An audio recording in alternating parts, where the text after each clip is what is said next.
Sveiki visi.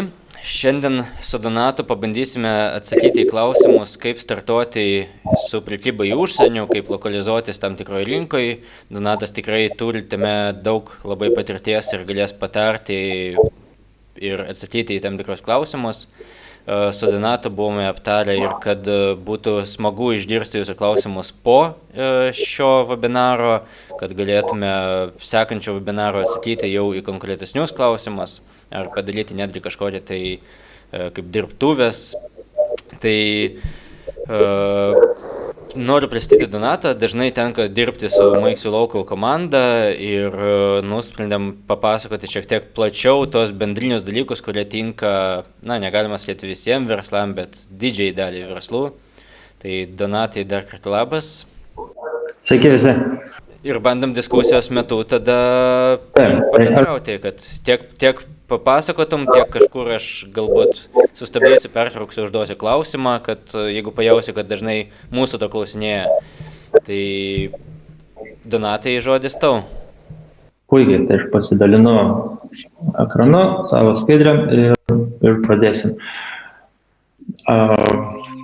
Pasikartojant, ką Vitalijus jau ir sakė, tikrai skatinam visus užduoti klausimus, kadangi seminaras nėra gyvas, tai užduokit klausimus kontaktuose arba Verslis LT komandai, nes jeigu planuosim sekantį webinarą, mes galėsim koncentruoti būtent į jūsų klausimus, į praktinius klausimus, kas jums yra aktualiausia.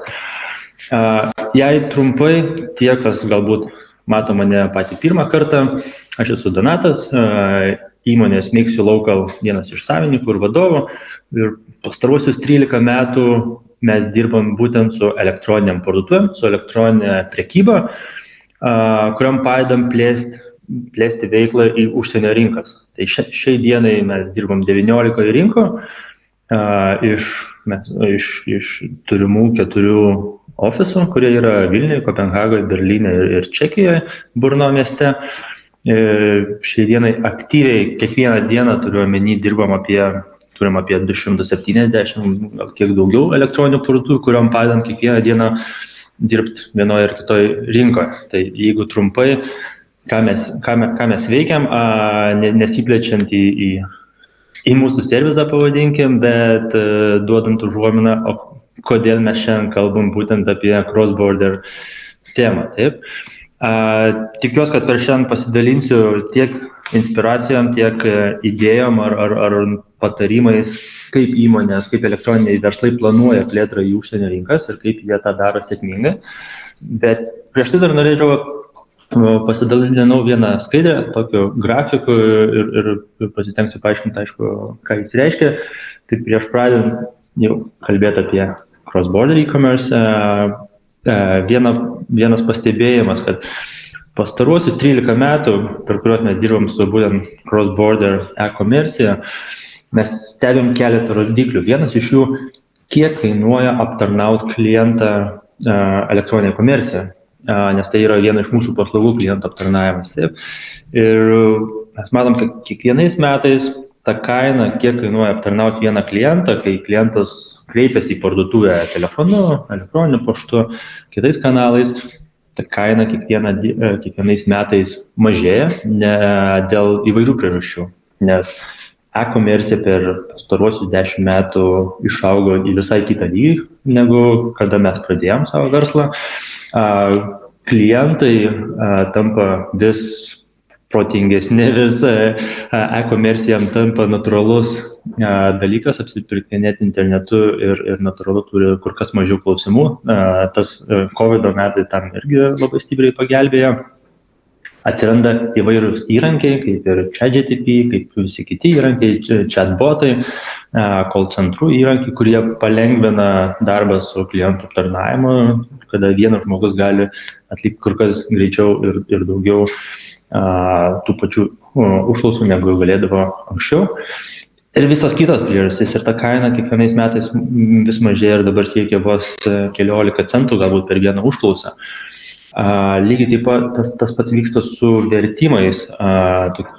Kiekvienais metais DeepL ar Google Translate ar ChatGPT pasirodė šiemet.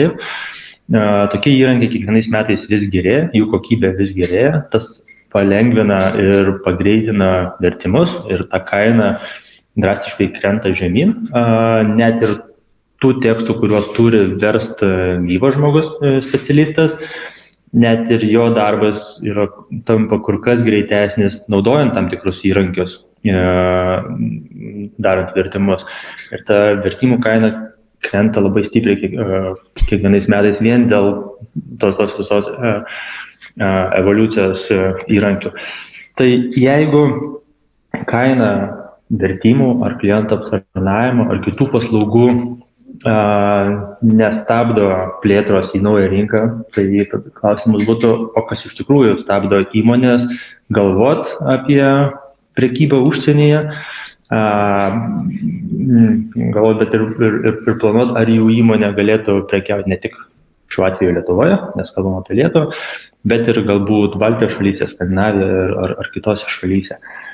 Ir natūralu, tai niekad nebuvo apie kainą, apie tokių darbų kainą, tai vis laik buvo klausimas, kaip teisingai pasirinkti šalį, į kurią norit plėstis, ar jūsų produktai, ar jūsų verslo, ar jūsų produktai yra reikalingi toje šalyje, ar jūsų verslo modelis gali būti pritaikytas toje šalyje, kaip dirbti su užsienio rinka iš marketingo pusės, kaip aptarnauti užsienio klientus. Ir visi tokie klausimai, kurie galbūt ir stabdo labai daug įmonių nuo plėtros į užsienio rinką ir žmonės dažniausiai renkasi tada galbūt plėsti kategorijas, plėsti produktų pasirinkimą namų rinką, pavadinkim, ir taip tokiu būdu auginti verslą. Bet jeigu mes pasižiūrėtumėm, kad iš mūsų klientų mes padarėm tokią santrauką, pavadinkim, kaip dirba elektroninės parduotuvės užsienio rinkos, kurios tą daro sėkmingai, kurios tą daro pelningai. Ir gal išskirčiau 4 tokias pagrindinės vietas. Tai pirmiausia, buvimas konkurencingo. Net jeigu imtumėm pavyzdį, kaip įmonė plečiasi iš Lietuvos į Latviją arba iš Lietuvos į Lenkiją, čia būtų 2 visiškai skirtingi scenarijai, nes abi kryptys yra labai skirtingos, paaiškinsiu kodėl. Bet pirmas klausimas, koks mūsų konkurencinis pranašumas? Kodėl klientas, tarkim, Latvijoje turėtų rinktis produktą iš mūsų parduotuvės, negu produktą iš kitos latviškos parduotuvės, kurie jau 10 metų galbūt dirba Latvijoje ir tai yra jiem namų rinka. Tai? Mes visą laiką žiūrim tokius dalykus, ar jūsų prekės yra brandinės, ar jūsų prekės yra gerų žinomų prekių ženklų, ar tai yra nebrandinės prekės, o galbūt jūs esat gamintojas ir jūs einat patys su savo prekės ženklu. Tas vėlgi padiktuoja, kaip mes toliau turėsim elgtis su marketingu, koks bus mūsų konkurencinis pranašumas prieš tai. Kiti dalykai tokie, ar jūs būsit kainos lyderis, ar ne, kokį turit produktų pasirinkimą, ar produktus turit visus savo sandėlį, ar dirba dropshippingo metodą ir galbūt turit ilgesnį pristatymo laiką, kai tuo metu vietinis konkurentas Latvijoje turi tos pačius produktus vietoje ir gali pristatyti sekančią dieną klientui. Galbūt kažkokie kitos pridėtinės vertės, kad jūs turit produktą, kurio nieks kitas neturi. Galbūt jūs esate distributoriaus prekės ženklo, kurio nieks kitas neturi apart jūsų. Tai? Galbūt jūs duodat, galbūt leasingą jūs siūlot įsigyti jūsų prekes, ko nedaro jokie kiti konkurentai. Ir tokių atvejų, tokių priežasčių, konkurencinių priežasčių gali būti labai daug, bet čia viena iš vietų, kad dauguma parduotuvių turi labai aišku konkurencinį pranašumą prieš kitas parduotuvės. Tiek namų rinkoje, tiek galvojant apie ėjimą į užsienio rinkas. Antra vieta yra iš IT pusės, sakyčiau, lengvas apsipirkimas jūsų elektroniniai parduotuvai. Ne tik namų rinkoje, bet ir kaip jūsų parduotuvė yra lokalizuota ir kokį IT sprendimą turi naujoje rinkoje, į kurią plėsite. Tai tiek iš IT pusės, tai aišku, visas funkcionalumas, usability, lokalizacijos lygis, kaip lengva joje apsipirkti, koks lengvas yra checkoutas galbūt, ar tai yra apmokėjimo būdai, pristatymo būdai, tokie, kokių tikis Latvijos tuo atveju, taip, grąžinimo sąlygos, klientų aptarnavimas ir visi kiti dalykai, kas atsispindi iš jūsų parduotuvės. Trečias dalykas būtų marketingas. Aš prie visų šitų aspektų grįšiu dar kitose skaidrėse, bet dabar paminėti, kas yra, nuo ko reikėtų galbūt pradėti galvojant apie plėtrą. Taip, ir iš marketingo pusės yra būtent investicijos į marketingo kanalus. Dažnu atveju viena iš galbūt priežasčių yra marketingo investicijos, kada galvojame daugiau apie kokių investicijų mums reikia apie įmonę išplėsti elektroninę parduotuvę į naują rinką, atlikti lokalizaciją, vertimam, kitiem dalykam. Ir ne tiek mes įsivertinam, o kiek vis dėlto kainuos ir kokių investicijų reikės į marketingą naujoje rinkoje. Nes natūralu, namų rinkoje jūs jau dirbat X metų, jūs galbūt turite jau prekės ženklą žinomumą, galbūt turite fizinės parduotuvės, galbūt jau turite išdirbtą SEO, kas atpigina jūsų cost per order, kainą per vieną užsakymą, taip, parduotuvėje. Tačiau, kada dirbsit užsienį, naujoje rinkoje, jūs ateinat kaip nežinoma parduotuvė į naują rinką ir natūralu pirmi 6 mėnesiai marketingo strategijos ar marketingo kanalo ir investicijos bus visai kitokios arba kiek kitokios negu namų rinkoje. Tai vienas iš dalykų, ką mes žiūrim, aišku, atsispirdami nuo namų rinkos patirties, bet ar mes galim dirbti 6 sekančius mėnesius, negaudami jokių užsakymų ir pilnai pasitikėdami, kad marketingo investicijos bus skiriamas projektui. Taip pat techniškai marketingas toks kaip Google paskyros setupas ar socialinių medijų mokama reklama, techniškai gali būti padaryta tiek iš Lietuvos, tiek iš kitos šalies, tačiau visas kontentas, raktažodžiai turi būti daromi vietinio žmogaus, kuris gali tai neišversti, o lokalizuoti ir padaryti jūsų visą komunikaciją marketingo tokią, kokios tikės galbūt Latvijas. Paskutinis dalykas, ką dauguma sėkmingai dirbančių įmonių daro, buvimas nuolat jautimas rinkos, konkurentų sekimas ir analizės, bendravimas su klientais ir klientų aptarnavimas, prie ko irgi grįšiu, nes bent jau pirmais žingsniais, kada išplėsite parduotuvę į naują rinką, kiekvieną mėnesį bus vis kitokia situacija ir tas augimas bus kur kas greitesnis, negu jūs kadaise turėjot galbūt namų rinkoje, Lietuvoje.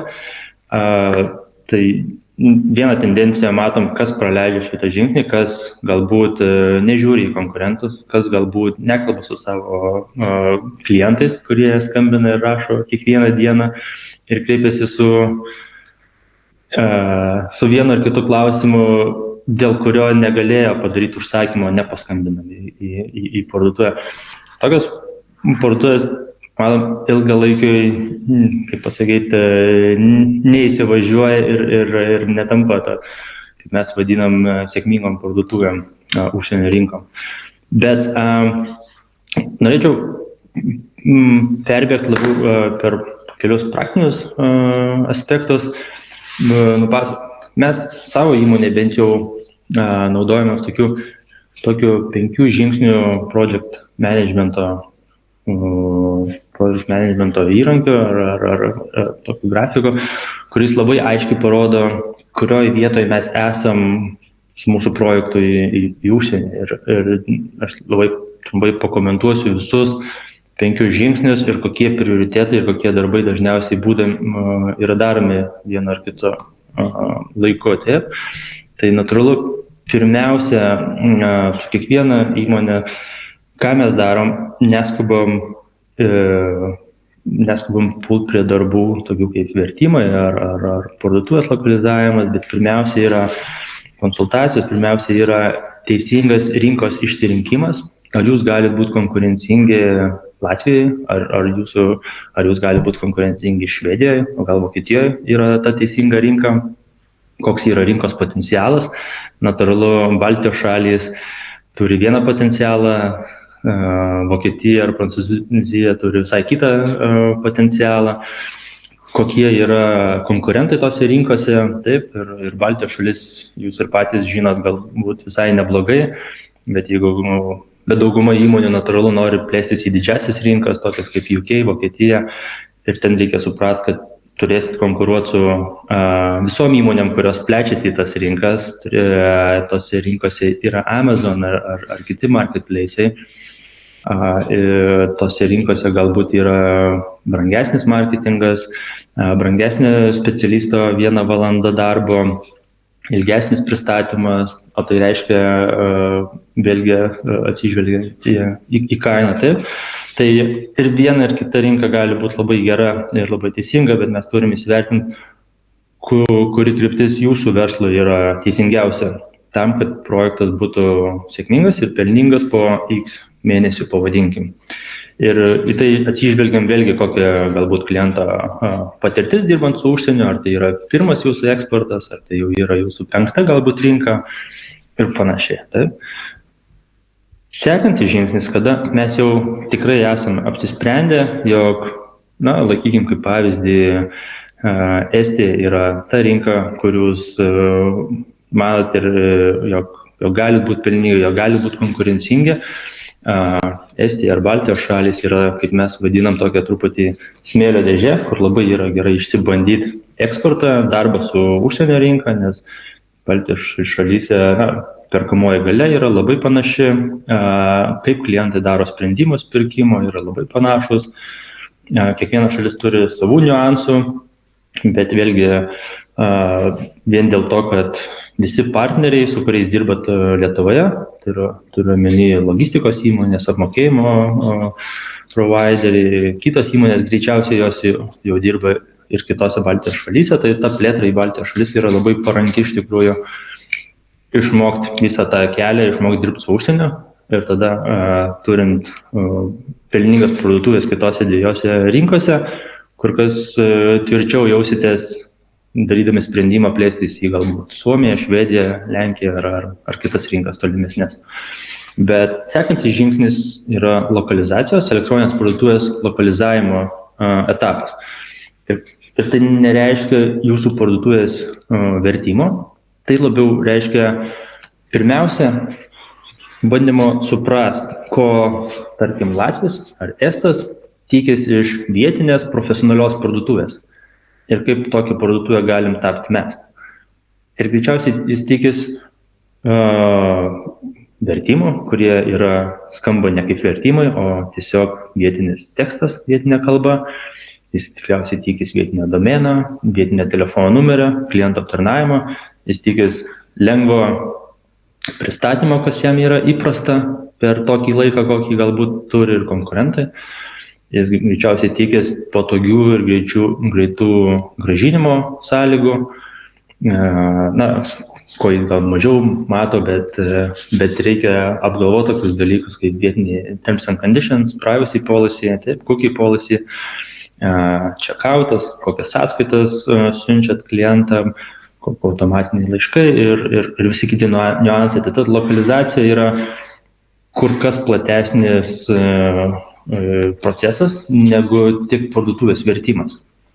Kitu atveju mes turėtumėm lietuvišką parduotuvę su galbūt latvišku tekstu, kas visai nėra lokalizacija. Kodėl galbūt tiek svarbu arba tiek kreipiam dėmesį į tą lokalizavimą, nes tai tiesiogiai įtakoja jūsų conversion rate, tiesiogiai įtakoja jūsų marketingo kainą ir keletą pavyzdžių galiu duoti, galbūt Tai tiesiog sprendžia pasitikėjimo klausimą. Taip? Kuo krepšelis, pirkinių krepšelis yra didesnis, tuo to pasitikėjimo norisi daugiau parduotuvė. Pirmom dienom jūs busit parduotuvė, kurios nieks nematė ir nieks nežino, tai jūs būsite, iš kurios nieks anksčiau nepirko. Taip? Ir kada yra pirmas klientas, natūralu, ir jis niekad neturėjo galbūt su jumis reikalų, iš jūsų parduotuvės niekada nepirko. Kuo brangesnis yra prekių krepšelis, tuo natūralu klientas žiūri, ar ta parduotuvė jis gali pasitikėti. Taip? Ar jį gali paskambinti klientą aptarnavimą vietinę kalbą, ar aš galėsiu grąžinti savo prekes ir atgauti pinigus lengvai ir panašiai.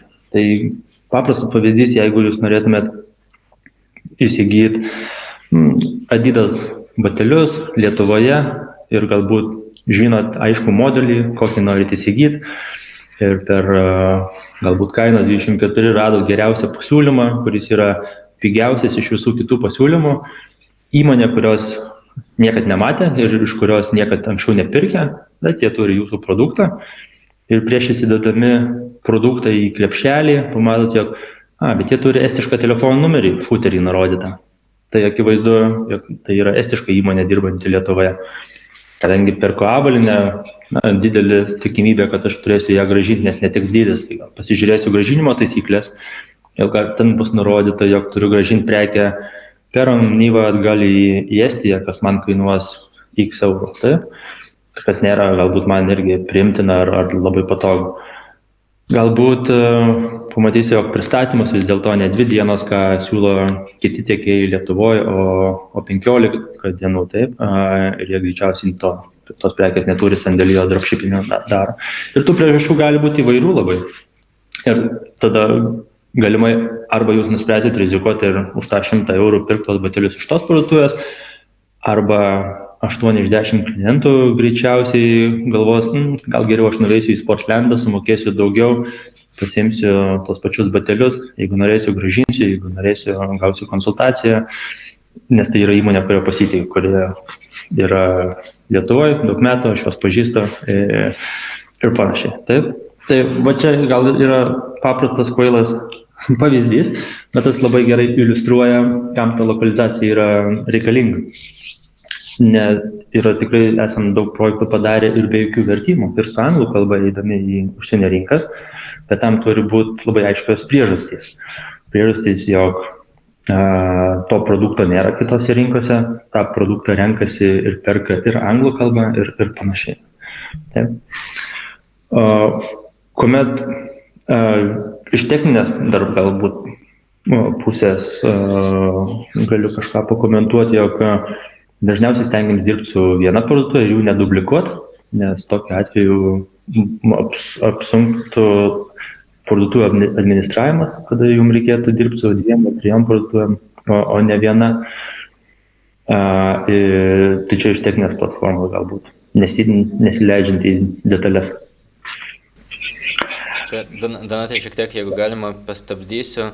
Šiaip praktikoje yra ir tokių pavyzdžių. Yra, kurie po vienu domenu turi 5 kalbas, kiti daro 5 parduotuvės ir automatizuoja, kad veda prekes vienoje parduotuvėje ir automatiškai tarp mūsų parduotuvių prekes gali suvaikščioti, atnaujinti likučius, kainas ir taip toliau. Tai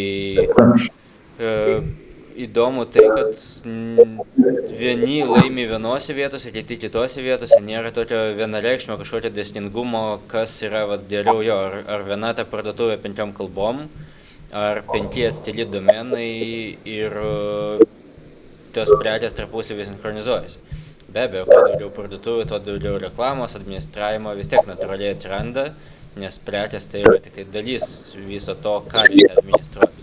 Bet tiek galima optimizuoti, bet kaip iš praktikos, jeigu stovėtų pasirinkimas, ar vieną parduotuvę, tarkim, kalbam apie Baltijos šalis, kur lietuvių, latvių, estų, ir iš principo rusų, anglų dar prašau, 5 kalbos. Kas dariau, ar vis dėlto turėt vieną e-shopą ir 5 kalbom ir tada ten .lt, .eu, kas ten pabaigoje, taip sakant, turi būti, ar vis dėlto galima laimėti plus ten x procentų, nežinau, plus 10% už tai, kad vis dėlto tai būtų atskiros kalbos, atskiros visiškai parduotuvės tarpusavį kaip ir nesusietos, bet be abejo automatizuoti tarp jų galima nemažai visų darbų. Bet kas, iš tokios, jeigu atmes tą darbą faktinį, tarkim darbo vienodai, tarkim nekainuoja daugiau. Tai kas šitoje vietoje dėliau būtų iš praktikos? Tikrai yra įmonių ir vienų ir kitų, kurios sėkmingai dirba. Tai ir galbūt pakomentuosiu iš savo pusės, iš mano savo nuomonę pavadinkim. Tai pirmas faktorius yra, aišku, kaip bus lengva administruoti parduotuvės po to, kada aktyviai dirbsit visose trijose rinkose. Tai jeigu jūs galite turėti centralizuotą administravimą kažkokį, kur, kaip minėjai, įkeli prekes į vieną parduotuvę ir jos atsiranda visose parduotuvėse, tai reikia vertimus įdėti. Jeigu yra centralizuota, kur krenta visi užsakymai ir panašiai, tai tada galima dirbti su 3 skirtingom. Dėl to aš esu labiau tas fanas to multistoro vadinamas, kada klientas mato 3 skirtingas frontendus, bet mes turim vieną backendą, kurią galima administruoti visas tas 3 parduotuvės, pavadinkim. Dėl domenų darom ir taip ir taip. Aš visą laiką prioritizuoju turėti galutinius domenus, LT, LV, EE, tarkim, jeigu kalbam apie Baltijos šalis, nes jų turėjimas mums beveik nieko nekainuoja, taip, 20 eurų per metus, ir tas atrodo profesionaliai ir kiekvienas klientas skirtingose šalyse matys savo domeną. Ar parduotuviai nurodyti visas kitas kalbas, turiu omeny latvių ir estų, ar tą rodyti lietuvių, ar latvių rodyti lietuvių kalbą ir estų kalbą. Čia gali būti sprendimas, nes kartais mes turim labai aiškiai paslėpti, jog esame iš Lietuvos, tai gal ne tiek jautru Baltijos šalyse, bet jeigu plėstumėtės į kokią Švedijos rinką, jokių sąsajų su Lietuva ar Lietuvos verslu mes stengiams neparodyti. Nei UAB, nei adreso, nei domeno, nieko. Mes stengiam būti 100% lokalizuoti, kad tai yra liktai švediška įmonė dirbtų. Taip. Baltijos šalyse mes kartais darom tą kitokią strategiją, atvirkštinę. Mes rodom, jog tai mes esam tarptautinė įmonė dirbanti visose Baltijos šalyse. Neslėpiam, jog galbūt esam iš Lietuvos, pavadinkim, bet kiekvienos šalies lokalizacija yra vis tiek atlikta pilnai tam, kad to šalies klientui būtų pilnai patogu apsipirkti parduotuvėje. Jeigu mes tiesiog laikom domenas.lt ir tada turim daugiakalbystę /lv ar ten /ee ar anglų, rusų kalbas, tokį būdą aš mažiausiai palaikau, nes tas akivaizdžiai parodo, jog mūsų lokalizacija nėra pilnai padaryta Estijoje. Estas iškart pamato, jog tai yra lietuviška įmonė, kuri turi tik tai vertimą į estų kalbą. Tai tiesiog tas pasitikėjimas nuo pirmų sekundžių sumažėja ta parduotuvė, taip. Ir nesakau, kad tokią parduotuvę negali parduoti, bet jeigu mes kalbam apie automatizavimus, apie kuo pigesnį optimizuoti, kuo pigesnį marketingą turėti, kuo didesnę konversiją ir pigesnę kainą per vieną užsakymą ir panašiai. Tai čia jau yra tokia, pavadinkim, kritinė klaida, kur tu jau nuo pirmų 5 sekundžių pasirodo, jog esi iš kitos šalies ir tas iškart sukelia papildomų klausimų. Ar aš galiu pilnai tavim pasitikėti, ar tada aš jau noriu pasižiūrėti galbūt pristatymo sąlygas, grąžinimo sąlygas ir taip toliau. Tai būtų komentaras toks, kad jeigu galit, jeigu techninės galimybės leidžia, visą laiką naudokit galutinius domenus.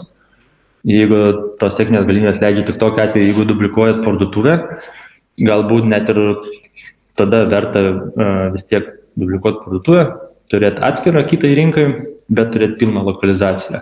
Ir tada jau spręsti kitų įrankių pagalba, optimizavimą tų kasdienių darbų, prekių likučių, sandėlį, pačių prekių įkelimą, užsakymų apdorojimą ir panašiai.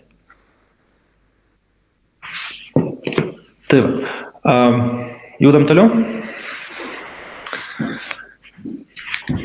Užbaigus, pavadinkim, lokalizaciją, kas dažniausiai gali trukti apie 2 mėnesius, pavadinkim. Visos įmonės yra skirtingos, skirtingai turi turinio, kurį reikia išversti, prekių ir kitas integracijas, kas galbūt įtakoja, per kiek laiko galim tą lokalizaciją padaryti, bet grubiai galim skaičiuoti, kad šitas žingsnis užtrunka apie 2 mėnesius. Tuomet mes paleidžiam parduotuvę naujoje rinkoje ir optimalinis žingsnis yra pirmi 3 mėnesiai, pavadinkim, kartais tai užtenka ir 1 mėnesio, kada mes pradedam dirbti naujoje rinkoje.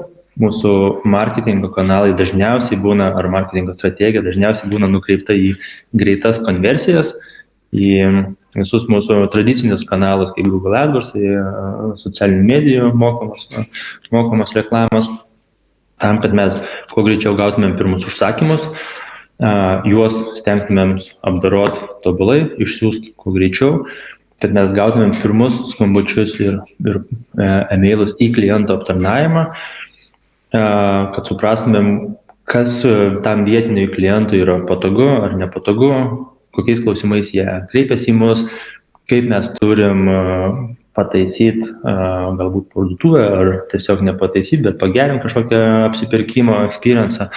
Galbūt mes prekiaujam avalynę ir vis dėlto testai nori, matyti dydžių lentelę šalia produkto, nors Lietuvoje niekad nebuvo tokios problemos. Galbūt išryškėja kažkokia kita problema, kaip kad buvo istorija galbūt su vienu klientu prekiaujančiu pagalvėmis, antklodėmis, lovų, taip, kad plečiantis į Lenkiją, pamatėm, jog tiesiog Lenkai turi kitą standartą produkto. Ta pati pagalvė turi kitus išmatavimus ir visi apmušalai netinka, kurie yra naudojami, pardavinėjami galbūt Baltijos šalyse. Tai būna įvairių iš tikrųjų tokių atradimų ir stengiams, kad pirmais mėnesiais jų nebūtų, o būtų pirmais žingsniais, kada mes renkam rinką. Bet tie pirmi mėnesiai ir yra išmokimas dirbti su nauja rinka. O toliau einam į tą growth, tai yra augimo stadiją ir mūsų tikslas toje stadijoje per pirmus galbūt 4-9 mėnesius arba per pirmą sezoną, ar tai yra kalėdų sezonas ar pavasario sezonas, čia vėl nuo produktų priklauso, mes tengiams tapti pelningais, stengiams jau investuoti į marketingą, į pilną marketingo strategiją, į kanalus ir į ilgalaikio atsiperkamumo kanalus, kaip SEO, naujienlaiškai, galbūt influenceriai, galbūt kiti pardavimo kanalai, kaip kad marketplace'ai, Pigu.lt, ar Veržlė.lt, ar ten Allegro Lenkijoje, taip, kaip galbūt kainų palyginimo saitai ir kiti kanalai. Tai growth stadija yra labiau suprasti konkurentus, suprasti mūsų konkurencinius pranašumus ir tą pilnai išnaudoti ir mūsų marketingo strategiją. Ir kada matom, jog užsakymai auga kiekvieną mėnesį ar kiekvieną savaitę stabiliai, kada tie darbai tampa labiau rutininiai, negu vis dar išradinėjom dviratį kiekvieną kartą, kiekvieną dieną svarstydami, kaip dirbti su marketingu ir kaip parduoti tą prekę naujoje rinkoje. Mes galim laikyti tokį projektą sėkmingą, optimizuoti toliau procesus, kad jie užimtų kuo mažiau rankinio darbo ir, aišku, pradėti visus žingsnius vėlgi nuo pradžių, renkantis naują rinką ir kada jūs įsivažiuojat Latvijoje, Estijoje, greičiausiai neužilgo pradėsit galvoti, ar sekantis žingsnis būtų Suomija, o gal Lenkija, o gal Lenkiją peršokti ir eiti į Čekiją ir Slovakiją ir panašiai. Tas dažniausiai ir vyksta. Natūralu, pirmais mėnesiais mes galbūt darom daug dalykų vienaip, kas yra galbūt per brangu, kas atima per daug laiko, kas atima per daug rankinio darbo. Kaip kad, nežinau, įmonė suprato, jog Naujoje rinkoje jų klientai yra ne tik B2C, bet ir B2B, tai yra įmonės perka jų produktus, bet jų parduotuvėje nėra jokio funkcionalumo, perku kaip įmonė, kad automatiškai išsirašytų sąskaitą ir visi tie darbai yra daromi rankiniu būdu.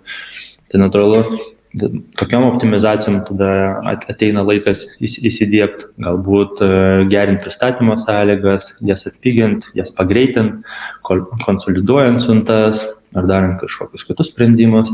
Tai natūralu, reikia tikėtis, kad jūs neišeisite į rinką nuo pirmos dienos geriausiai, kaip tik tai gali būti tas verslo modelis. Bet viso to logika, kad jeigu jūs dirbate iš Lietuvos, iš namų rinkos, plėtra į naują šalį, tai nėra naujo verslo statymas, tai yra verslo pritaikymas naujai rinkai, naujiem klientam. Dauguma mūsų klientų, bent jau ką mums sako, atidarę sekančias 2, 3, 4 rinkas, jie nepasamdo nei vieno papildomo darbuotojo į ofisą. O jeigu užsakymai padvigubėja, lyginant nuo to, ką jie gaudavo tik iš Lietuvos, tai natūralu, jiems tik tai reikia didinti apsisukimus sandėlyje, bet ne ofise, tie, kas dirba su parduotuvė, su parduotuvės administravimu ar su marketingu. Ir vėl grįžtant prie tos lokalizacijos, aš tik tai dar kartą noriu paminėti, kad tai atrodo gana kartais paprasta. Padarysim vertimus ir laukiam užsakymų.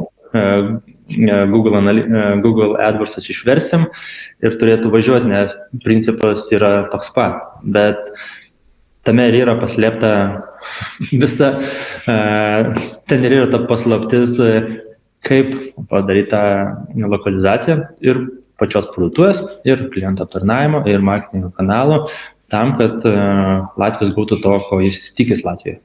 Tai bent jūs turi tokį produktą, kurį pirks bet kokią kalbą, bet kokioje parduotuvėje, svarbiausia tik tai gauti tą produktą. Vadinkim.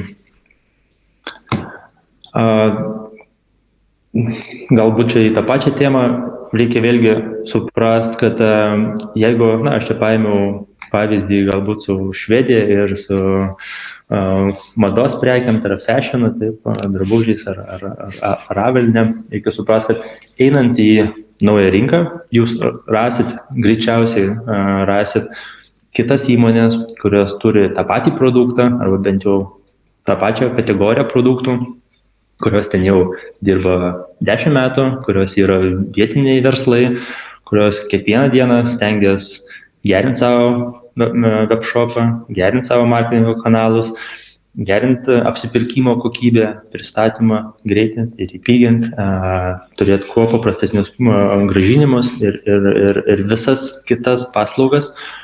Ir klausimas yra, kad jūs ateidami į rinką, jūs turėsit su jais sukonkuruoti. Natūralu atėję su lietuvišku domenu, su angliška kalba, su galbūt teisėjų apmokėjimais Švedijoje, jūs to nesugebėsit padaryti. Tai tiesiog užsimenant dar kartą, kodėl mes tiek laiko skiriam tai lokalizacijai. Sekantis dalykas, ką gal norėčiau pasidalinti, labai geras galbūt priminimas, žinot savo skaičius. Tikiu, kad visos įmonės tą daro vienaip ar kitaip. Aš galbūt pakomentuosiu, kaip mes darom savo klientam. Susiskaičiuot incomes per order, tai yra pajamas per užsakymą, nes tas dirbant su užsieniu labai lengvai parodo, kuriuose vietose galbūt jūs prarandat pinigus arba kurias vietas reikia optimizuoti tam, kad jūsų verslas būtų pelningesnis vienoje ir kitoje rinkoje. Nes pelningumas yra visiškai skirtingas tarp skirtingų rinkų. Tai jeigu mes paėmėm, tarkim, Lietuvą, namų rinką, paimtumėt vidutinį prekių krepšelį savo paskutinių 3 mėnesių, tarkim, tai yra 100 eurų.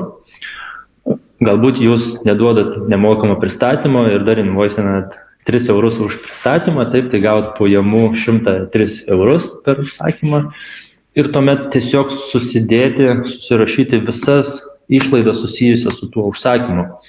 Tai yra PVM-as, tai yra galbūt pristatymo išlaidos, kurias mokat vežėjam, tai yra pačių produktų kaina, Tai yra galbūt pakavimo materialai dėžutė, galbūt payment fees, tai yra kiek jūs sumokat Montonijo, Opei, Kevinui ar Peiserai už vieną apmokėjimą.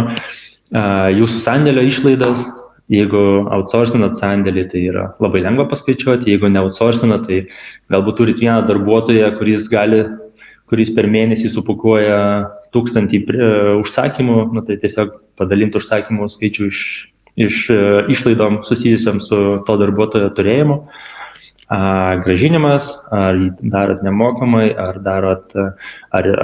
klientas už tą grąžinimą sumoka, kliento aptarnavimas. Ir finale, čia kaip pavyzdys, nuo 100 eurų vidutinio krepšelio Lietuvoje galbūt įmonėje lieka 16 eurų. Taip? Bet jeigu mes pasiskaičiuotumėm tuo pačiu principu kitas šalis, Latvija, Estija, tos sumos bus labai panašios, nes ten greičiausiai bus pristatymas kiek brangesnis, galbūt kliento aptarnavimo kaina gali būti didesnė arba net ir mažesnė, jeigu tose šalyse dirbat su partneriais ir outsourcinat, bet gali išaugti grąžinimų kainą. Ir tokiu principu, Baltijos šalyse didelio to skirtumo nebus, bet vis tiek jis yra, bet jeigu pasiskaičiuotume tą patį Lenkijoje arba Švedijoje, jūs galite pamatyti, kad galbūt net kiekvienas užsakymus jums kainuoja 2,5 euro, kaip šitam pavyzdį. Ir tada labai aiškiai matosi, kurias vietas reikia optimizuoti. Kažkokiu būdu reikia galbūt atpiginti pristatymą arba grąžinimo procesą keisti ar kažką. Tai natūralu, kalbu tik tai pavyzdžiais, kiekviena įmonė turėtų iš savo pusės susiskaičiuotas išlaidas. Išlaidos priklauso ir nuo PVM kodo, taip, jeigu mes dirbam su galbūt UK rinka arba Norvegija, tai ten ir importo mokesčiai prisideda galbūt ir panašiai. Bet žinant, kiek mes galim uždirbti pajamų per vieną užsakymą, tada mes galim pasiskaičiuoti natūralu, kokia yra to lokalizavimo kaina elektroninės parduotuvės, kokie būtų fiksuotos mėnesinės išlaidos išlaikyti parduotuvę, marketingo investicijos, taip, kliento aptarnavimo, kitos išlaidos. Ir žinodami, kiek mes uždirbam per vieną užsakymą, mes galim išsiskaičiuoti, kiek mums užsakymų reikėtų gauti Latvijoje, tam, kad mes dirbtumėm, taip pavadinkime, ant nulio, turėtumėm tą break-even, tarkim, 100 užsakymų mums reikia gauti iš Latvijos vien tik tam, kad padengtumėm visas išlaidas. Ir galbūt tikslas būtų Latvijoje generuoti 800 užsakymų per mėnesį, kad sakytumėm, jog projektas yra pelningas ir sėkmingas. Vienas gal komentaras, kad Latvija ir Estija, nors jos yra ir mažesnės rinkos iš populiacijos pusės, dažnu atveju, tai nėra taisyklė, būna labai įvairiai iš tikrųjų, bet dažnu atveju gali sugeneruoti tas pačias pajamas užsakymų kiek ir Lietuva. Tai tik tai priklauso nuo kiek įdėsit darbo galbūt į parduotuvės vystymą, marketingą ir panašiai. Natūralu, namų rinka dažniausiai generuoja didžiausias pajamas, nes tai yra didžiausias įdirbis, galbūt turit fizinių taškų, kitų ir kiti aspektai, dėl ko tas pajamas iš namų rinkos būna didžiausias. Donatai, čia iš tikrųjų įdomu dar vieną klausimą palėtėjai. Kaip tik praeitą webinarą filmavom apie būtent PVM-inius dalykus. Tai iš tikrųjų reikia būtinai nepamiršti to momento, kad Lietuvoje mes turim 21, Lenkijoje 23% ir pagal šalis ties PVM-as labai stiliasi. Tai jeigu produktas nėra aukštos maržos, tai tas PVM-as, tarkim, pardavus į Liuksemburgą gali uždirbti netyčia papildomai, o pardavęs į Vengriją pasirodys, kad į minusą netgi pardavėjai dar labiau, nes ten PVM-as didesnis už mūsų. Tai svarbu irgi, kad elektroninė parduotuvė tinkamai mokėtų apskaičiuoti tą PVM-ą ir pritaikyti būtent tą tinkamą PVM-ą, kad žmogus pirkdamas prekę ir nurodydamas, kur ta prekė keliauja, nes būtent pagal pristatymo šalį tas PVM-as bus taikomas. Tai vat, šiuo metu kaip tik baiginėjom šitą modulį programuotis pas save, nes labai stipriai išaugo pastarais metais poreikis, kiek dabar nori klientų į užsienį pradėti prekybą. Tai tikrai tas poreikis plėstis į užsienį pastaruosius turbūt metus tikrai paskutinius labai sujudėjo. Tas PVM dalykas skirtingo, tas OS vadinamas One Stop Shop, jisai prieš 2 metus direktyva išleista. Tai visai toks svarbus momentas būtent su to PVM. Tai tikrai reikia neužmiršti šitos eilutės ir be abejo visi tie importo mokesčiai, jeigu tai yra už ES ribų. Taip, labai teisingai. Pavyzdžiui, Suomijoje yra 25% PVM, Estijoje 20% ir tie 5% gali labai didelį skirtumą kartais sudaryti. Kartais, jeigu esi brand owneris, tas prekės ženklo savininkas, pavadinkim, gamintojas, galbūt tie procentai ir mažą skirtumą sudaro. Bet reikia atsiminti, vėlgi, šiandien mes labiau laikom pavyzdį Baltijos šalis, kurios yra gana panašios vienas į kitą, bet jeigu mes kalbėtumėm apie plėtrą į Lenkiją ir į Ukrainą, kurios kryptys irgi pastaruoju metu visai populiarios. Tai Lenkijoje yra ir kita valiuta, zlotas, kuri yra nepririšta prie eurų ir ji banguoja iš tikrųjų. Yra 23% atrodo PVM, taip Lenkijoje. Šalis didelė, pristatymo kaina yra kiek didesnė negu Baltijos šalis ir tas labai stipriai sudaro, didelį skirtumą sudaro galutiniam pajamom, pavadinkim, iš Lenkijos. O jeigu kalbant apie, tarkim, Ukrainą, ten visi užsakymai pigesni negu 150 eurų, jeigu neklystu, gali būti siunčiami be jokių importo mokesčių, bet visi kiti užsakymai yra apmokestinami apie 30% importo mokesčių ir vėlgi tą gali mokėti klientas arba gali parduotuvė mokėti. Atsiranda visi tie niuansai. Tai natūralu, kuo mes toliau einam į tolimesnės rinkas, tokių niuansų daugėja, bet tai visiškai didėja galbūt išlaidos tokio projekto arba rizikos, bet visiškai nenoriu nuo to atkalbėti ir visos tos rinkos yra pilnai įmanomas dirbti ir sėkmingai dirbti tose rinkose. Ir turim tikrai nemažai pavyzdžių. Tai va, bet ką norėjau parodyti kitą skaidrę, tiesiog paėmiau vieną įmonę iš Lietuvos, Open24, manau, visai gerai žinoma įmonė, prekiaujanti, atstovaujanti ir Crocs prekių ženklą ir prekiaujanti apskritai avalynę.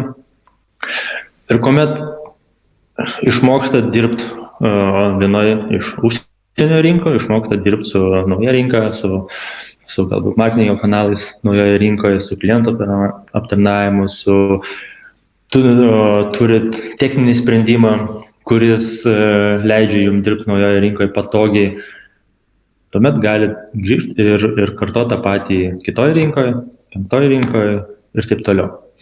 Ir čia tik tai vienas gražus pavyzdys iš Lietuvos, bet tarp mūsų klientų yra įmonių, kurios ir dirba 12 rinkų Europos Sąjungoje ir turim iš tikrųjų ir 19 rinkų dirbančią parduotuvę, nes Europos Sąjungoje niekas kitas apart priežastis, kurias išvardinau, mūsų nelabai riboja, kur mes galim dirbti. Nebent riboja jūsų tiekėjai, kurie neleidžia jų produktų parduoti kitur, negu turit sutartis, taip. Ir pabaigai tik tai norėjau paakcentuoti vietinį klientų aptarnavimą. Gal netaip išsireiškiau, ne kad vietinį klientų aptarnavimą, bet apskritai klientų aptarnavimą elektroninėje komercijoje. Mano asmeninė nuomonė ir kaip mes iš Mix Local į tai žiūrim, tai nėra call centro paslauga, tai nėra darbas, kuris tiesiog turi būti atliktas, tai yra vienas svarbiausių jūsų marketingo kanalų. Ir paaiškinsiu, kodėl galbūt. Klientų aptarnavimas tai nėra tik klientam padėti įsigyti jūsų prekes, galbūt ir atsakyti į jų klausimus. Klientų aptarnavimas yra marketingo kanalas dėl ko? Nes naujos šalys ateina su naujom problemom. Kokių problemų galbūt neturit Lietuvoje, jas turėsit Latvijoje. Bestselleris produktas Lietuvoje galbūt nebus bestselleris produktas Latvijoje. Galbūt įprotis, kaip mes vartojam produktą ar renkamėms produktą Lietuvoje, galbūt tai bus visai kitas įprotis, ko tikis Latvija ir Estija. Ir Latvija, Estija galbūt dar bus mažas skirtumas, bet tikrai bus labai didelis skirtumas tarp Skandinavijos šalių, Lenkijos ar panašiai. Taip. Tai aš tik taip parodysiu keletą vietų, kokiu būdu mes dirbam su klientų aptarnavimu ir labai tikiuosi inspiruosiu jum, kaip jūs turėtumėt dirbti su jūsų klientų aptarnavimu tiek Lietuvoje, tiek vėliau planuojant po tos darbus užsienį. Nes telefonas per Gmailą, kliento aptarnavimas per Gmailą ir per mobilų telefoną, tai nebėra tie galbūt kanalai, kaip turėtų būti tas daroma. Tai vienas dalykas, ką mes darom, naudojam tokius dirbtinio intelekto įrankius, kurie skaito visus mūsų e-mailus, kada susirašinėjom su jūsų klientais, kurie skaito visus mūsų chatus, Facebook'o žinutės, Instagram'o žinutės. Jeigu tai yra skambutis, tai jį transkriptina ir tada skaito tiesiog transkriptą, tam, kad suprastų, dėl kokios priežasties klientas kreipiasi į parduotuvę. Ir tokiu principu uždėdami tagą, o tas tagas vadinasi, priežastis, kodėl kreipiasi klientas, galbūt jis kreipiasi dėl produkto klausimo, galbūt jis kreipiasi dėl pristatymo klausimo, galbūt kreipiasi dėl grąžinimo klausimo ir panašiai. Tam, kad mes mėnesio gale galėtumėm turėti reportus ir galėtumėm sėdėti ir juos analizuoti, kuo skiriasi klientai tarp Lietuvos ir, tarkim, Latvijos. Taip? Ir mes tada galim atsifiltruoti, mato dešiniai pusėje.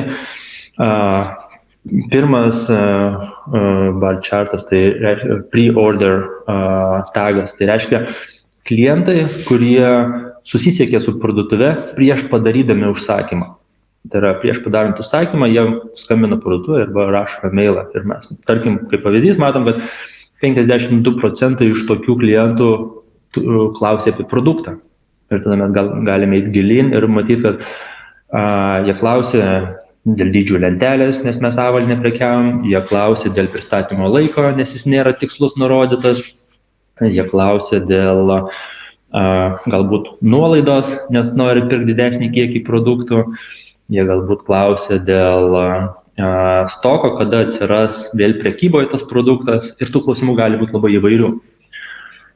Principas tame suprast, dėl ko klientai skambina mum, su kokiais produktų klausimais ir diskutuoti, ką mes galim pagerinti parduotuvėje, kokią informaciją papildomą mes galim suteikti parduotuvėje, tam, kad kitą mėnesį mes turėtumėm dvigubai mažiau skambučių apie produktus. Ar mes galim įdėti dydžių lentelę, ar mes galim nurodyti sandėlių likučius, ar mes galim dar kažką. Tai? Ir galbūt yra kitų klausimų dėl pristatymo. 10% klientų prieš darydami užsakymą skambina teirautis dėl pristatymo, o priežastis gali būti galbūt, kad mes siūlom pristatymą tik kurjeriu, o klientai teiraujasi, ar jie galėtų gauti pristatymą į paštomatą. Pavyzdys paprastas, jeigu mes tai darytumėm tiesiog mobiliu telefonu ir nežinotumėm tokio dalyko, žmogus greičiausiai konsultantas atsakytų, kad negalim pristatyti į paštomatą ir gausit kurjeriu, bet kadangi mes matom tą informaciją mėnesio gale, mes galim svarstyti, o kodėl mes neturim tų paštomatų, kiek mums kainuoja įsidėti tos paštomatus į checkoutą ir jau siūlyti tą pristatymo būdą ir taip sumažinti klientų aptarnavimo darbą. Taip? Ir didinti konversiją ir didinti apsipirkimo kokybę. Arba ten, tarkim, post-order lentelė žemiau rodo visas užklausas, kurias gaunam po to, kai klientai padaro užsakymą, kai jau galbūt gauna prekę arba dar negauna. Matom, 26% yra komplainai, nes galbūt prekė atvažiavo sudaužyta, galbūt prekė atvažiavo ne ta, kuri užsakė, galbūt negavo visų prekių, kurias užsakė ir panašiai. Galbūt 26%, kaip pavyzdį, yra apie pristatymą. Kur mano prekė, negavau tracking kodo, prekės pristatymas vėluoja ir panašiai. Ir vėlgi, lygiai taip pat žinant priežastis tų užklausų, mes galim svarstyti, kaip spręsti, kaip gerinti parduotuvę, mūsų servizą, tam, kad tų klausimų būtų dvigubai mažiau kitą mėnesį. Ir taip toks darbas vyksta kiekvieną dieną, kiekvieną savaitę, kiekvieną mėnesį, gerinant parduotuvę, vystant parduotuvę tam, kad kliento aptarnavimas turėtų kuo mažiau darbo, klientas galėtų padaryti užsakymą kuo greičiau pats, nekontaktuojant parduotuvės, nuo to jūsų marketingas tik tai pinga, konversijos didėja ir projektas tampa sėkmingai kur kas greičiau. Ir čia taip paėmiau vieną screenshot iš mūsų sistemos, kur matom, jog sistema pažymėjo, jog ta užklausa yra apie damaged products, pavyzdžiui. Ir tokių užklausų, matau, yra 108 per atfiltruotą laikotarpį, tarkim, per savaitę. Ir dirbtinio intelekto įrankiai, tokius kaip galbūt mes naudojam, jie netgi sugeba parašyti trumpą pastraipą summary, susumuojant visus tuos 108 emailus, identifikuoti, kokios buvo dažniausiai problemos, kodėl žmonės kreipdavosi dėl galbūt sugadintų produktų. Ar tai buvo pakavimo problemos, ar tai buvo kažkas. Tai va, tiesiog paskatinčiau atkreipti į klientų aptarnavimą dėmesį tiek namų rinkoje, tiek kitose rinkose, nes kiekvieną dieną klientai jums skambina ir jums pasakoja, kodėl jie negalėjo padaryti užsakymo, o turėjo paskambinti jums.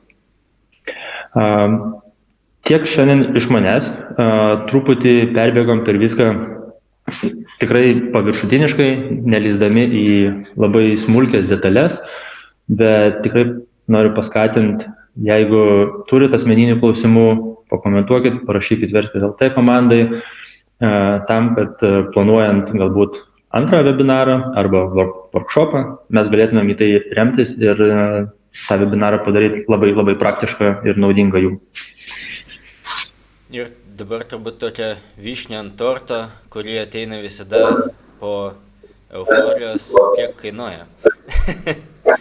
Tarkim, ar manoma, kad kažkokias gairės irgi gal ištransliuotum e-shopas, kuris turi, 1000 pozicijų, 200 užsakymų per mėnesį, tokias vidutinis e-shopas, kuris nori, prekiauja Lietuvoje, bet nori Latvijos, Estijos ir nori bent jau Baltijos rinkoje šiek tiek išsiplėsti. Tas maždaug išėjimas, kokia eilė tų pinigų maždaug pas juos egzistuoja? Taip, aš šitoje vietoje esu truputį šališkas, nes mūsų veikla būtent tą ir daro, tai aš gal pakomentuosiu dvejopai. Tų sprendimų gali būti įvairių, kai įmonė savo resursais daro plėtrą, kai įmonė samdo vietinius darbuotojus, kai įmonė galbūt remia freelanceriais arba agentūra kaip mes. Taip, tai aš gal pakomentuosiu iš kelių pusių. Tai pirmiausia, iš mūsų pusės, nes man ta vieta geriausiai žinoma. Tai galvojant apie darant dvi šalis, tai čia pradedam nuo to, kad į kurias rinkas mes einam, bet jeigu mes kalbam apie Baltijos šalis, tai einant į Latviją, Estiją kartu, negu atskirai po vieną, mes jau galim sutaupyti apie 20-30%. Nes tikrai daug darbų kartojas, jeigu mes tą darom vienu kartu, tiek iš lokalizacijos pusės, iš IT pusės ir panašiai. Ta investicija dažnu atveju labai priklauso nuo vertimo darbo, nes vertimai natūralu turi kažkokią tai investiciją ir jeigu turi 100 prekių ir 10 000 prekių, ta investicija gali skirtis. Komentaras būtų toks, jog pirmiausia mes žiūrim, kai mes darom vertimus, prieš pradėdami daryti vertimus, tai parduotuvė turi būti profesionaliai išversta, bet kai ateina galbūt produktų ilgi aprašymai, galbūt blogo straipsniai, kurių turi 100 vienetų, mes vis laik svarstom, ar juos turim versti tvarkingai, ar naudot machine translation ir sutaupyti ir padaryti tai kur kas greičiau. Tai vis laik ten dar yra atskira strategija, kaip vertimus atlikti teisingai. Vėlgi reikia suprasti, produkto vertimas yra vienas kompetencijos, kategorijų aprašymai, kategorijų pavadinimai yra kitos kompetencijos ir tik tai duodu suprasti, kad freelanceris arba vertimo agentūra nedirbdama su e-komercija, tų skirtingų kompetencijų greičiausiai negali tikėtis, kad bus parinkti teisingi raktažodžiai ir panašiai. Bet jeigu prieinant prie tų finansų, tai čia ne pažadas ir nepasiūlymas, bet užvest ant kelio, tai vis tiek kažkur tarp 2000-3000 4000, galbūt ta lokalizacijos tie visi darbai, kas užima tai porą mėnesių. Reikėtų galvoti apie kažkokias tokias investicijas, vidutiniai parduotuviai, mažesniai parduotuviai galbūt mažesnės, ten About You galbūt 10 kart didesnės, bet jeigu mes kalbam, kaip nurodė, apie vidutinį shopą, pavadinkim, tai galbūt reiktų galvoti apie kažkur tokias investicijas, tik duodu supras, kad tai nėra 500 eurų ir tai nėra 10 000 eurų, bet kažkur tame. Jeigu gairės maždaug kad žmonės ir negalvotų, kad tai 500 eurų, bet ir nebijotų, jog tai bus ten 20-50 tūkstančių sumom skaičiuojamas dalykas. Plėtra nėra, mano bent jau akim, visi žiūri iš savo perspektyvos, iš mano perspektyvos plėtra nėra tikrai ta kaina, kuri jūs laiko nuo sprendimo plėsti. Tikrai ne, ten keli tūkstančių eurų, pasižiūrint jūsų veiklą namų rinkoje Lietuvoje, kur jūs išleidžiat kokias sumas, tai ten tie 5000 eurų tikrai nėra didelė suma. Ir tada, kas yra svarbu, tai kas vyksta po paleidimo, tai visi kasdieniai darbai, kliento aptarnavimas, kasdieniai vertimai, kurių nuolat yra, ir marketingo, ir naujos prekės atsiranda ir panašiai. Mūsų, jeigu jūs, aišku, samdot vietiniai darbuotojai, tai jūs turit full-time algą nuo pirmos dienos, nesvarbu, ar turit darbą ar neturit, ar tas žmogus serga ar neserga ir panašiai. Mūsų strategija yra kiek kitokia, kad yra tam tikros fiksuotos išlaidos per projektą, ten galbūt Baltijos šalyse apie 350 eurų per šalį, nes mes tiesiog turim irgi išlaidas, vien turėti aktyvų klientą ir turėti visus įrankius pajungtus ir dauguma visos realiai paslaugos tada yra įkainomas per faktą, kiek mes vertimų darėm tą mėnesį, kiek mes skambučių turėjom, kiek mes emailų turėjom ir jeigu pavadinkime prekiaujam avalinę, fešinę, tai mes žinom iš savo statistikų, kad realiai kas 5 tik tai klientas kreipiasi į parduotuvę, tai reiškia gavot 5 užsakymus, 1 skambutį, su ta logika, turint kokius, 1000 užsakymų per mėnesį, greičiausiai jūsų sąskaita būtų kokie 600 eurų, 700, 800 eurų galbūt per mėnesį atmetant vertimus, nes vieni daro labai daug vertimų, kiti daro labai mažai vertimų ir ar jų nedaro kas mėnesį. Ir šalia, aišku, yra, tai vėl tos išlaidos gali būti nuo 350 iki begalybės, bet jeigu jau mūsų sąskaita yra 5000, tai jau žinau, kad klientas uždirbo X kartų daugiau ir tas projektas tikrai yra sėkmingas. Ir aišku, labai svarbu įsivertintas marketingo išlaidas. Ar darysit patys, ar darys vietinė agentūra, ar galbūt mūsų reikia tos pagalbos, nes vis dėlto yra media spendas, tai yra ką jūs mokat Google ir Facebook'ui, ir yra administracija, nei kažkokie tai mokesčiai, turėti komandą, kuri dirba su tuo, tai tą irgi reikia įsivertinti. Ir kiekvienai įmonei labai individualu, aš jau bijau ir spėlioti tų sumų, nes kartais, kai pasakau, jog į Latviją reikėtų pradėti nuo pirmo mėnesio bent jau su 1500 eurų į AdWords ir social media, kartais gaunu komentarą, kad kodėl tiek daug, nes Lietuvoje mes tik 500 dedam, o kartais gaunu komentarą, kodėl tiek mažai, nes Lietuvoje mes 10 000 dedam per mėnesį. Tai aš jau nespėliosiu, kas kaip dirba su marketingu ir kokias išlaidas turi, bet tik taip pasakau, kad tą būtina apgalvot ir rezervuot bent jau 6 pirmiem mėnesiam, kol projektas įsivažiuos. Manau, kad labai super apžvelgėjai visus tos pradinius dalykus. Be abejo, tų klausimų iš tikrųjų yra daug ir galėčiau turbūt dar valandą klausinėti. Bet gal padarykim, kaip ir žadėjom klausytojams mūsų, kad prie webinaro pasistengsiu patalpinti formą, kurią galima būtų užduoti klausimą. Surinksim per kažkokį laiką, per 2-4 savaitės tos klausimus.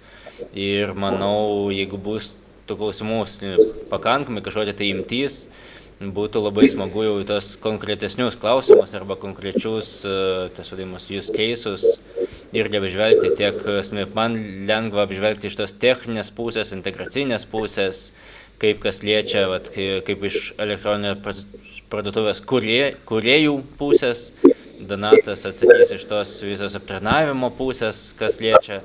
Tai klauskite iš abiejų pusių, bus smagu į tos klausimus atsakyti tikrai, nes dažnai tų klausimų sulaukiam ir kasdieniai veikloj.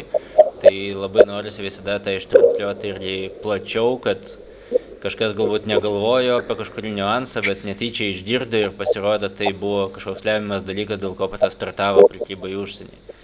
Tai dėkui labai Donatai už laiką ir tokį išsamų paaiškinimą. Ir tikimės naujų renginių. Tikriausiai gegužę tikėtina vėl bus renginys apie prekybą į užsienį, kaip ir praeitais metais. Toks. Manau, informuosim visus. Ateinančiais metais darysim tą balandžio mėnesį, o to renginio visa esmė dalintis praktiką, turėti speakerius, kurie gali kalbėti iš savo praktikos, kaip jie vystė verslus užsienio rinkose. Tai, man atrodo, labai yra fainas renginys susiburti į tą bendruomenę ir dalintis tom pačiom problemom, ieškoti sprendimų, o ne išradinėti galbūt kartais patiem to dviračio. Tikrai, ačiū ir iki sekančio. Lauksim klausimų.